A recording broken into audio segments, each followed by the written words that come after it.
নমস্কার বন্ধুরা, আজ আপনাদের সঙ্গে ঢেঁড়স দিয়ে একদম অন্য ধরনের একটা ইউনিক রেসিপি শেয়ার করব। এই রেসিপিটি ইউটিউবে কোথাও খুঁজে পাবেন না।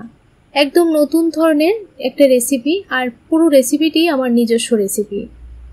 যারা ঢেঁড়স খেতে পছন্দ করেন না, একবার এইভাবে ঢেঁড়স রান্না করে খেয়ে দেখবেন। আশা করছি আপনাদের খুব ভালো লাগবে। আমি এখানে কিছু ঢেঁড়স নিয়ে নিলাম আর একটা ডিম নিয়ে নিলাম, অল্প কিছু চিকেনের পিস নিয়ে নিলাম। এখন ঢেঁড়সগুলিকে ভালো করে ধুয়ে নিয়েছি, তারপর ছোট ছোট করে কেটে নিচ্ছি। একটু লম্বা করে সবগুলি ঢেঁড়স কেটে নিলাম।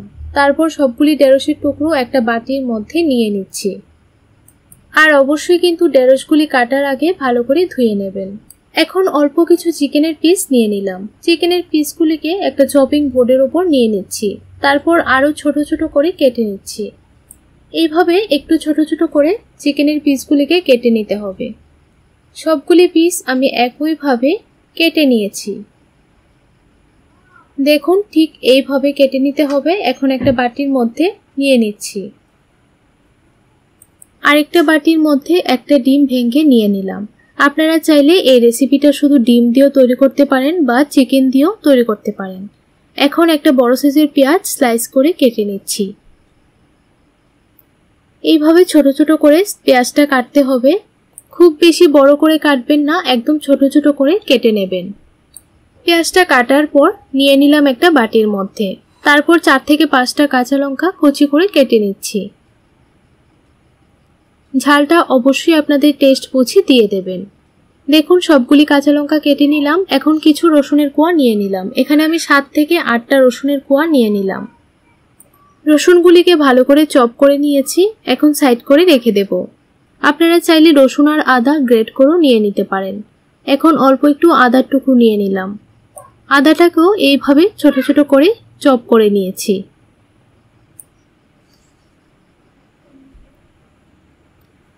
এখন চুলার মধ্যে একটা কড়াই বসিয়ে 1 টিস্পুন দিয়ে দিলাম সাদা তেল। তারপর কেটে রাখা ঢেঁড়সের টুকরোগুলি দিয়ে দিলাম।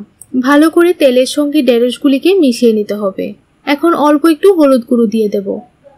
আর ঢেঁড়স যেহেতু খুব তাড়াতাড়ি সেদ্ধ হয়ে যায়, তাই নুনটা এখন দেব না। হলুদটা দিয়ে ঢেঁড়সগুলিকে খুব ভালো করে ভেজে নেব। ভালো করে হলুদ ঢেঁড়সের গায়ে লাগিয়ে নিয়েছি। এখন গ্যাসের ফ্লেমটা মিডিয়ামে রেখে 2 মিনিটের জন্য ঢাকা দিয়ে দেব। ততক্ষণে কিন্তু ঢেঁড়স খুব ভালো করে সেদ্ধ হয়ে যাবে। 2 মিনিট পর ফিরে আসলাম। দেখুন, ঢেঁড়স খুব ভালো করে সেদ্ধ হয়ে গেছে আর একটু ভাজা ভাজা হয়ে গেছে। এখন এইভাবে নাড়াচাড়া করে ঢেঁড়সটাকে আর একটু ভাজা ভাজা করে নিয়েছি। তারপর একটা বাটির মধ্যে তুলে নিচ্ছি। এখন সেম কড়াইয়ের মধ্যে অল্প একটু তেল দিয়ে দিলাম। তেলটা ভালো করে গরম করে নিয়েছি। ভেঙে রাখা ডিমটা দিয়ে দিলাম। ডিমটা দিয়ে এইভাবে ঝুড়ি ঝুড়ি তৈরি করে নিতে হবে। স্প্যাচুলাটা দিয়ে এইভাবে নাড়াচাড়া করে ডিমটা খুব সুন্দরভাবে ঝুড়ি ঝুড়ি করে নিয়েছি। এখন একটা বাটির মধ্যে নামিয়ে নিচ্ছি। আবারও কড়াইয়ের মধ্যে অল্প একটু তেল দিয়ে দিলাম। দিয়ে দিচ্ছি মাংসের টুকরোগুলি।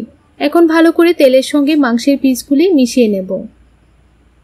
বন্ধুরা, আপনারা চাইলে কিন্তু চিকেন বা ডিম যে কোনো একটা দিয়েও এই রেসিপিটা তৈরি করতে পারেন। এখন অল্প একটু নুন আর একটু হলুদ গুঁড়ো দিয়ে দিলাম। ভালো করে মিশিয়ে নিচ্ছি। তারপর অল্প একটু দিয়ে দেব লঙ্কা গুঁড়ো। তাহলে কালারটাও সুন্দর আসবে আর একটু একটু ঝাল ঝালও হবে। ভালো করে লঙ্কা গুঁড়োটা দেবার পর মিশিয়ে নিলাম। এখন গ্যাসের ফ্লেমটা লোতে রেখে 3 থেকে 4 মিনিট রান্না করে নেব। ততক্ষণে কিন্তু চিকেন ভালো করে সেদ্ধ হয়ে যাবে। 3 থেকে 4 মিনিট পর ঢাকনাটা তুলে আবারও একটু নাড়াচাড়া করে নিলাম। চিকেনগুলি কিন্তু ভালো করে সেদ্ধ হয়ে গেছে। আর একটু ভাজা ভাজা করে নামিয়ে নেব। এখন চিকেন ভাজার যে তেলটা আছে, সেই তেলটার সঙ্গে আরও অল্প একটু তেল অ্যাড করলাম। অল্প একটু আস্ত জিরে দিয়ে দিলাম। জিরেটা হালকা একটু ভেজে নিচ্ছি। তারপর দিয়ে দেব কেটে রাখা পেঁয়াজ কুচিগুলি। এখন দিয়ে দেব রসুন কুচিগুলি। তারপর দিয়ে দেব আদা কুচিগুলি। দিয়ে দিচ্ছি কাঁচা লঙ্কা কুচি। ঝালটা অবশ্যই আপনাদের টেস্ট বুঝে দিয়ে দেবেন। এখন ভালো করে গ্যাসের ফ্লেমটা মিডিয়ামে রেখে পেঁয়াজ, রসুন, আদা, কাঁচা লঙ্কা ভেজে নিতে হবে, যতক্ষণ না পর্যন্ত একটু সফট হয়ে যাচ্ছে। দেখুন বন্ধুরা, ভালো করে ভেজে নিয়েছি। এখন অল্প একটু লঙ্কা গুঁড়ো দিয়ে দিলাম, অল্প একটু হলুদ গুঁড়ো দিয়ে দিলাম, অল্প একটু জিরে গুঁড়ো আর সামান্য পরিমাণে ধনিয়া গুঁড়ো দিয়ে দিলাম। স্বাদ অনুযায়ী নুন দিয়ে দিলাম। যেহেতু ঢেঁড়স ভাজার সময় নুন দেইনি, তাই নুনের পরিমাণটা বুঝে দিয়ে দিলাম। এখন ভালো করে মশলাটা পেঁয়াজের সঙ্গে একটু ভেজে নিয়েছি।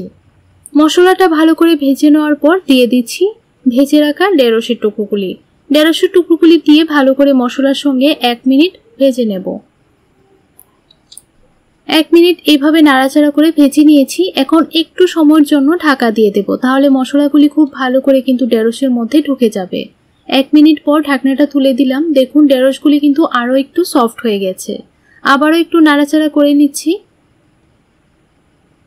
এখন দিয়ে দেব ভেজে রাখা চিকেনের পিস আর দিয়ে দিচ্ছি ডিমের ঝুড়িগুলি।